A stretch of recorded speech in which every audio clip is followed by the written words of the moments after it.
ልጆቻችን መመሪያ ስንሰጣቸው በደንብ አይከተሉምና አንዳንድ ጊዜ በንደግሞም መልሰው ያንኑ ነገር ያደርጋሉ። በደንብ አይሰሙንም።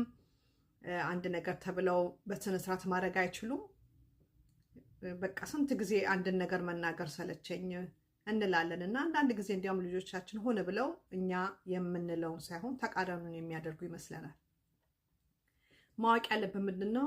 ልጆቻችን ልጆች ናቸውና ይሄ የሚያገናዝበው ችግር መፍታትን የሚችለው የአንጎላቸው ክፍል ገና አድጎ አልጨረሰም።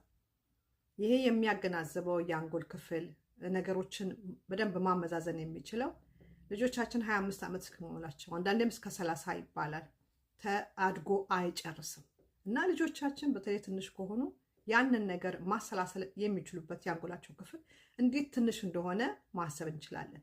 ስለዚህ ልጆቻችን ካሁን በኋላ አንድ ነገር ወዲያው ካላደረጉልን ወይም መመሪያ ስንሰጣቸው በትክክለኛው መንገድ ካላደረጉ ያንን ነገር ለመያዝ ችሎታው አላቸው ወይ?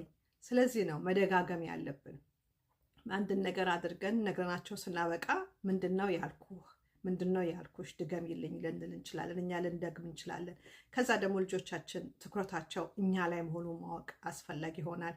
ስንነግራቸው እያዩን ነው ወይ እያደመጡን ነው ወይ፣ መድገም ካለብንም መድገም።